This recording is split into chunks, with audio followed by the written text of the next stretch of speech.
Muy bien, ya hoy vamos a abordar lo que es el proceso de adquisición de la imagen en resonancia magnética. Para hablar de este tema, vamos a empezar con lo siguiente. Primeramente, como les había dicho en las primeras clases de resonancia, lo que hay en el cuerpo paciente son átomos o núcleos, hablemos como núcleos, que están orientados sin una dirección específica, es decir, que están orientados al azar, tal y como se muestra en esta imagen.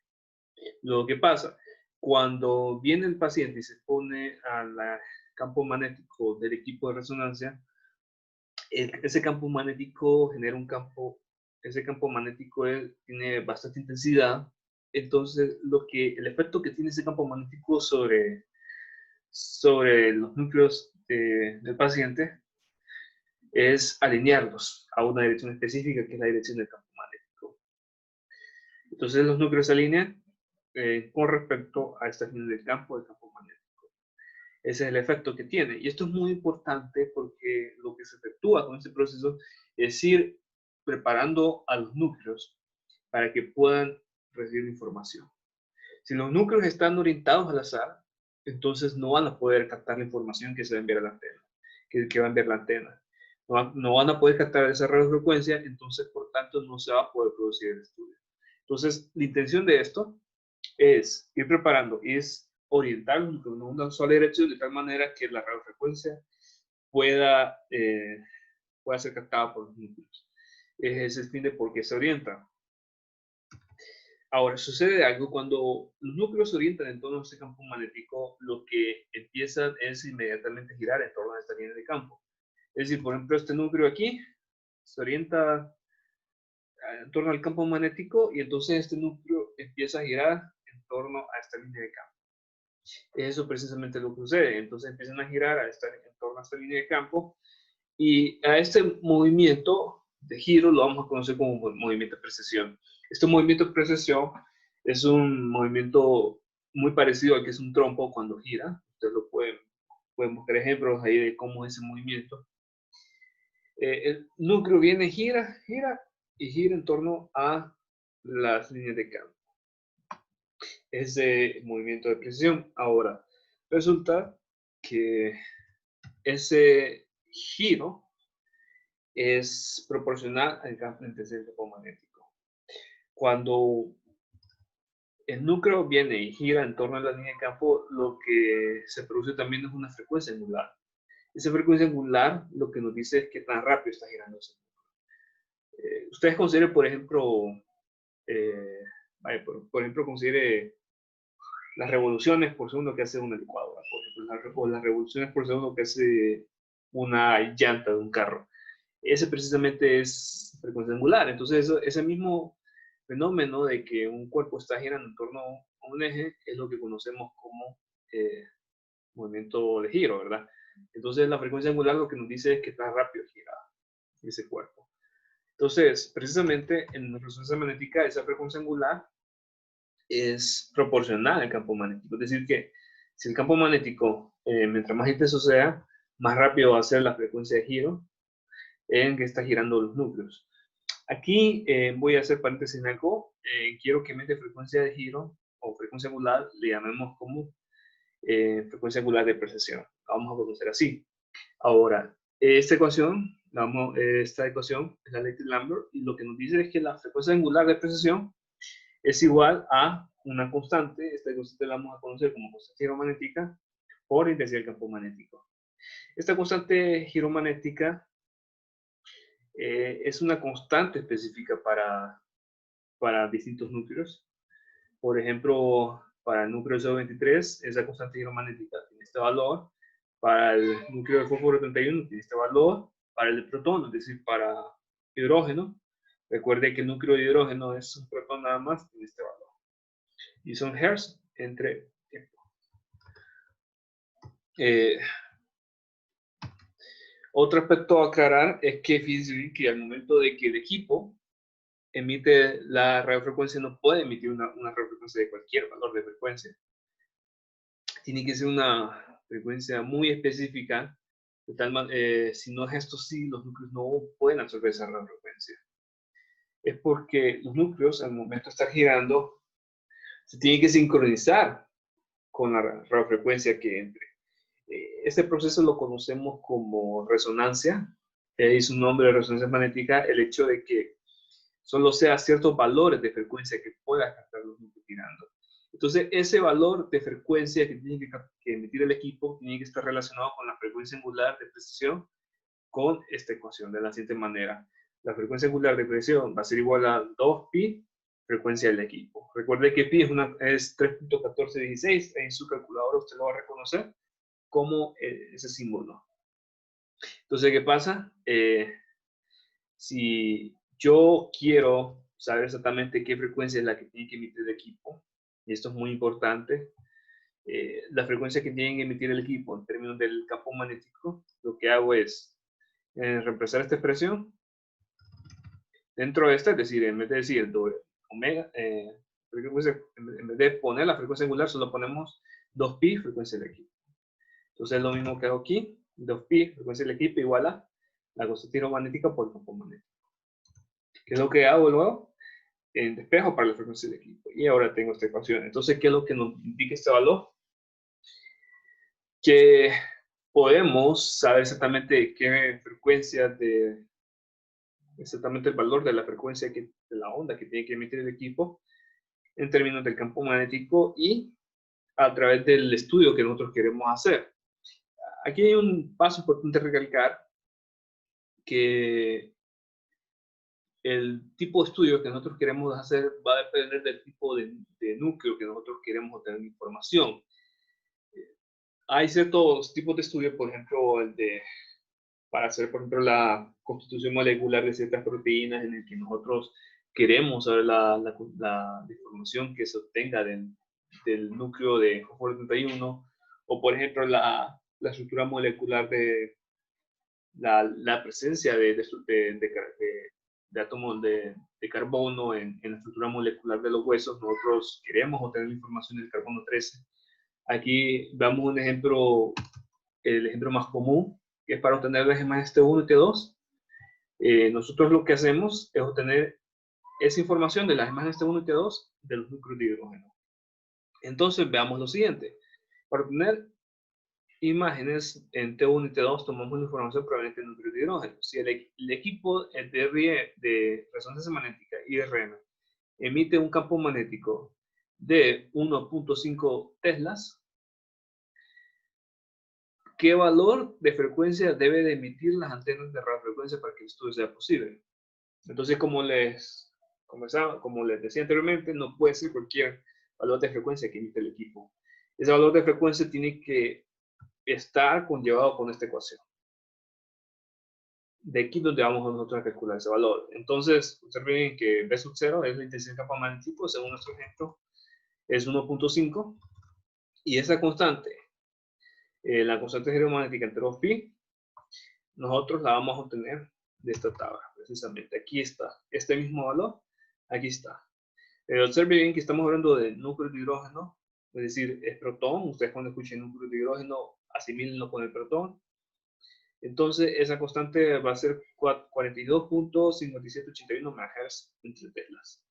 Simplemente, ¿qué es lo que hacemos?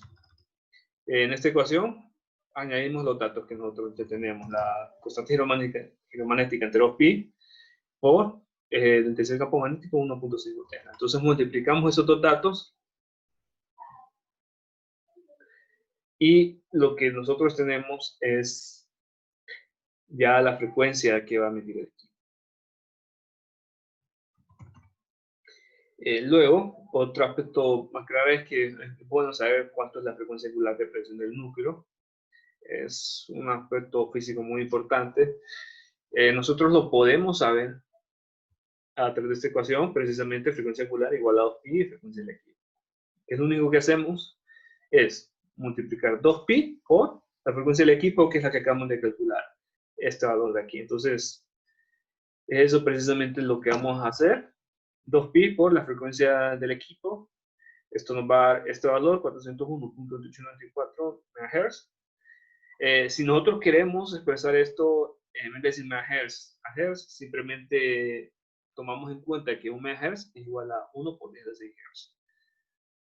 Por eso, esa frecuencia angular en términos de Hz. Y como estamos ahora en la frecuencia angular de presión, es más correcto en vez de decir Hz, radianes por segundo. Simplemente es un detalle que quiero que vean, que en vez de decir Hz, expresemos radianes sobre segundos y tenemos este valor. Esta es la frecuencia angular de precisión. Otro aspecto es que cuando el equipo emite la radiofrecuencia a la frecuencia correcta, a la frecuencia indicada, van a ir los núcleos y van a absorber esa radiofrecuencia. Entonces, cuando absorban esa radiofrecuencia, el cambio que habrá en los núcleos va a ser un cambio de orientación. Observen aquí, antes de absorber la radiofrecuencia y después de absorber la radiofrecuencia, hay un cambio de orientación. Este proceso lo conocemos como proceso de excitación. Es el proceso en el cual los núcleos vienen, absorben la radiofrecuencia y como resultado cambian de orientación. A eso lo conocemos como proceso de orientación. Lo siguiente es, antes de continuar con esto, es el origen de la magnetización. Fíjense bien de que como en este ejemplo, como el efecto que tiene el campo magnético sobre una gran cantidad de núcleos es orientarlos a una sola dirección, aquí es cuando surge precisamente el concepto de magnetización. La magnetización podemos explicarla de esta manera, que es la tendencia que tienen ciertos materiales a interactuar bien con un campo magnético de un imán. Por ejemplo, materiales como el hierro o el níquel interactúan muy bien, se van a atrever hacia un imán porque tienen una alta magnetización y esta magnetización va a depender de la estructura de la composición de núcleo que tenga ese mismo material, es decir, de la orientación. Materiales como la madera o por ejemplo el plástico tienen bajo nula atracción a un campo magnético precisamente porque tienen baja magnetización. Entonces, materiales que se atraen al campo magnético tienen alta magnetización y materiales que no se atraen al campo magnético tienen baja magnetización. Es esa misma propiedad que vamos a ver aquí en la resonancia magnética. En resonancia magnética la magnetización surge porque tenemos una gran cantidad de núcleos orientados hacia una misma dirección.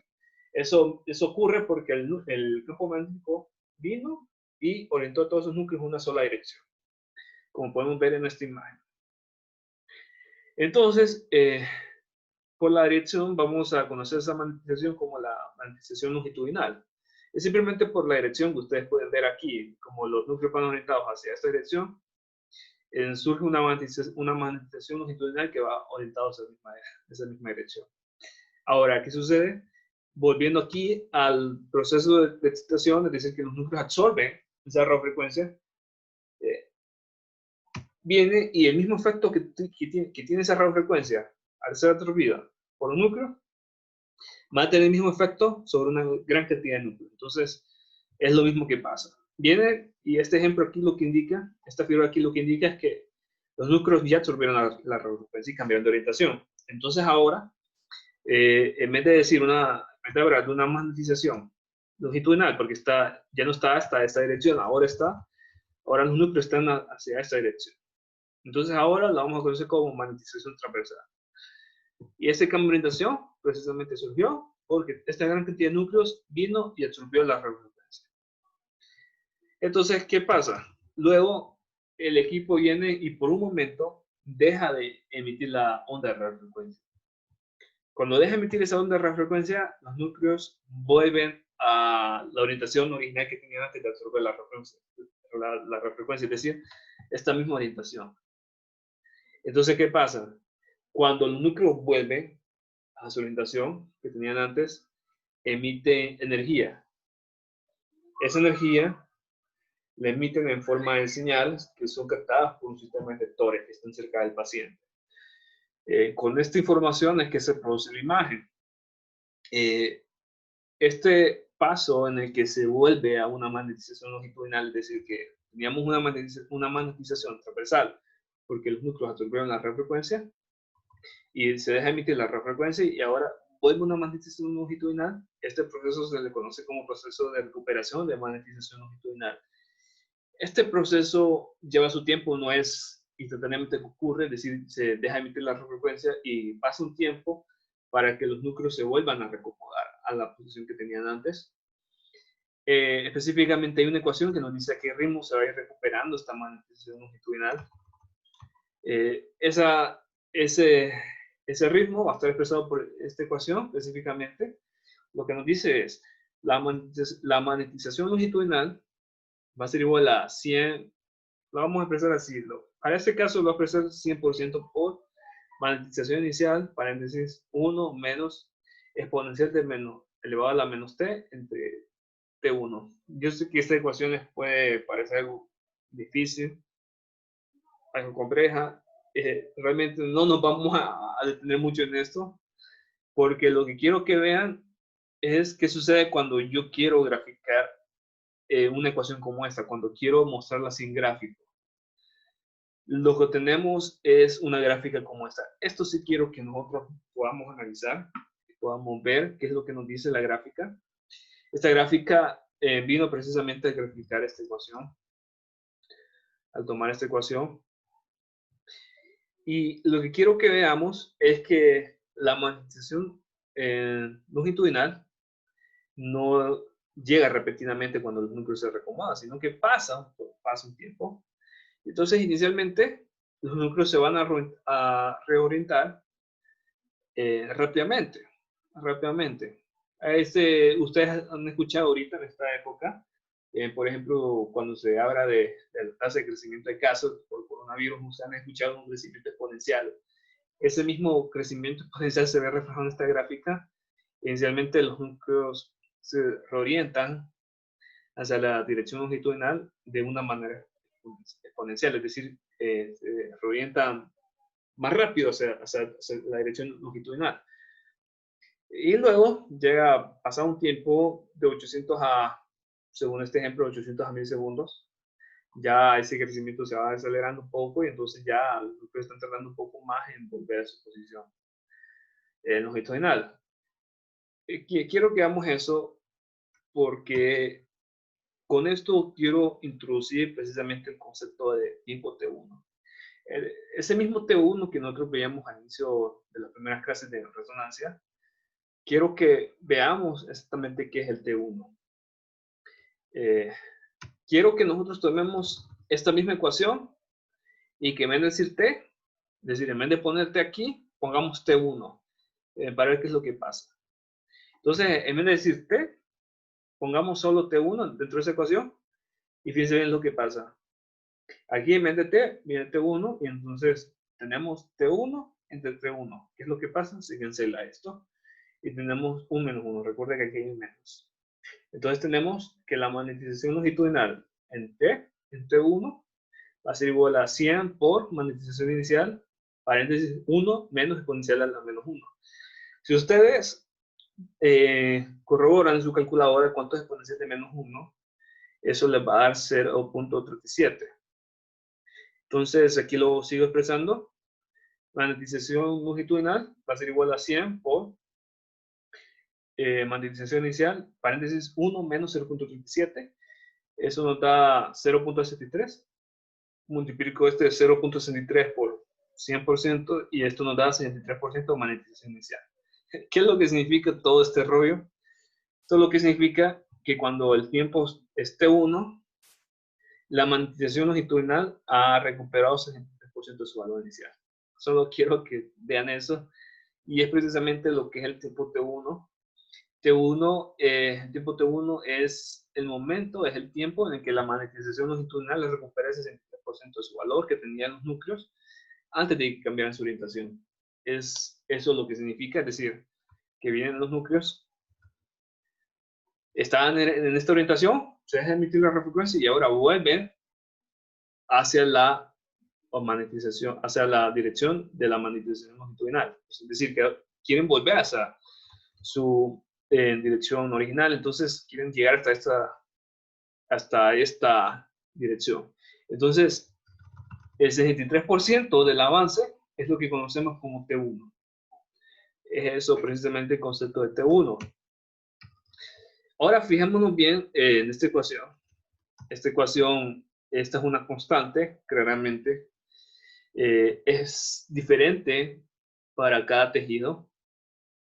Es diferente para cada tejido. Esto no va a depender del tipo de tejido u órgano. En general, va a depender de la susceptibilidad magnética que tenga ese órgano o tejido. Si nosotros observamos el comportamiento de diferentes tejidos con diferentes T1, nosotros lo que vamos a observar es que si el tejido tiene un bajo T1,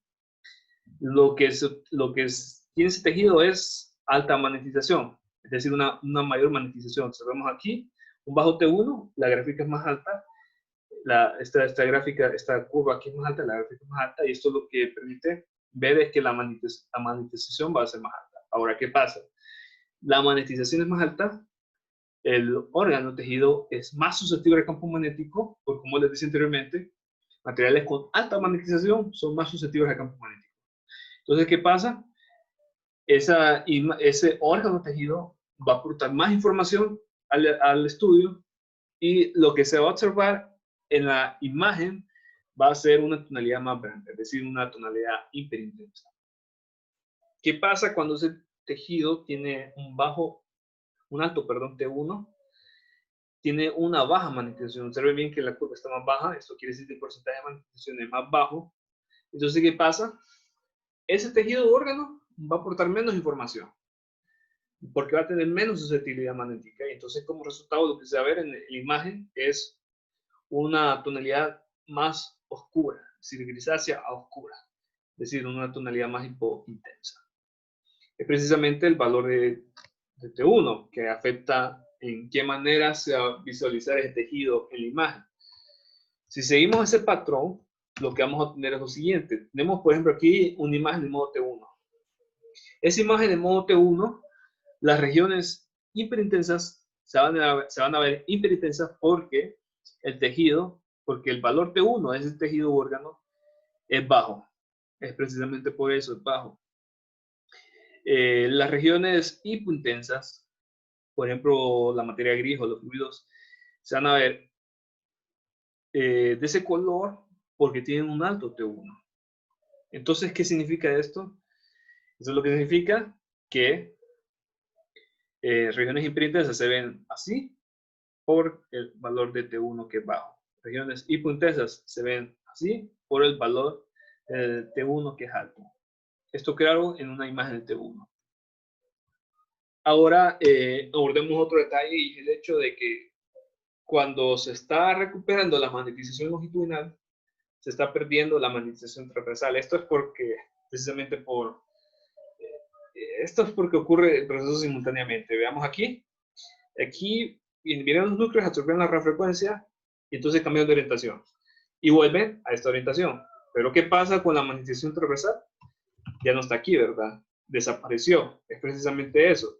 Ahora, como lleva un tiempo en que la magnetización longitudinal va creciendo, también lleva un tiempo en que la magnetización transversal va disminuyendo, es decir, va decayendo. Específicamente, si nosotros queremos ver eso expresado en una ecuación, esta ecuación va a representar la manera en que va a decaer la magnetización transversal.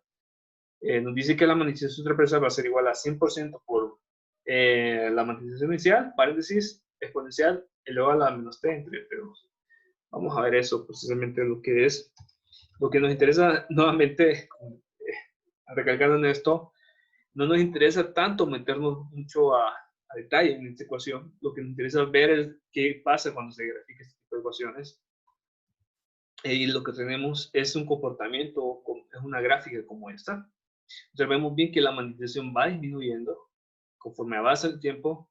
Esto es porque la magnetización transversal disminuye, decae conforme pasa el tiempo. Muy al contrario de lo que se veía con la magnetización longitudinal, que aumenta conforme pasa el tiempo. Ese T2, ahora quiero que hagamos esa definición de T2.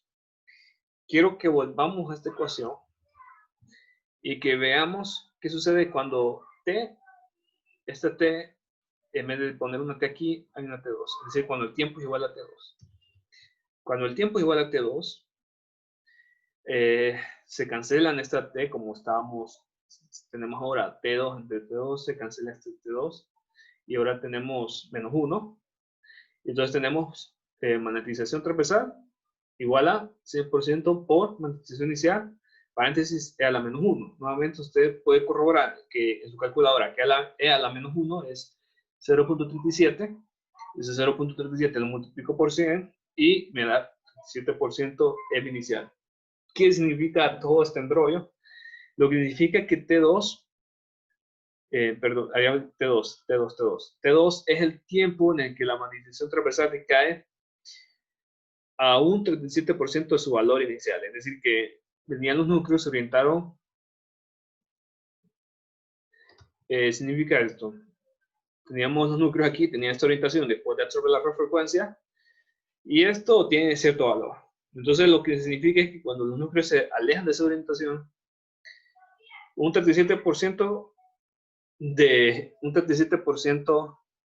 de la manera en que se han alejado es T2, precisamente. Ahora, este T2, otro aspecto a aclarar de este T2 es que T2 es diferente para el tejido. T2 va a ser diferente para distintos tejidos y órganos. Esto va a depender nuevamente de la magnetización. Fíjense bien que aquí pasa al contrario con lo que llamamos en T1. Un bajo T1. Fíjense, ok. Como les decía, la magnetización de ese tejido va a depender del valor T2. Si la magnetización, bueno, si el T2 de ese tejido es alto, va a haber una alta magnetización de ese tejido. Como resultado, lo que se va a ver ya, lo que va a tener este tejido es una mejor susceptibilidad y se va a ver una escala, en este caso una escala ya términos medios, términos medios en la escala de grises. Si el T2 es bajo, va a haber una menor magnetización y como resultado no va a aportar mucha información ese tipo de tejidos. Entonces, ese mismo patrón, lo podemos ver en esta imagen T2. Los tejidos que tengan bajo T2 se van a ver hipointensos y los tejidos que tengan alto T1 se van a ver hiperintensos. Ahora, fíjense bien que esto es muy importante por la magnetización. Fíjense bien que aquí sucede el proceso inverso. En general, un tejido cuando tiene alto T1, tiene un bajo T2. Es ese patrón que ocurre con todos los tejidos. Tejidos que tengan alto T1 tienen un bajo T2. Piensen aquí, por ejemplo, el hígado, alto T1, bajo T2. El músculo, alto T1, bajo T2. ¿Qué significa esto? Vamos a ver. Nuevamente, voy a recurrir a la gráfica de T1. Dice, alto T1, baja magnetización, aporta menos a la imagen. Pero ¿qué pasa? Alto T1. Es el mismo tejido con alto T1, en T2 va a ser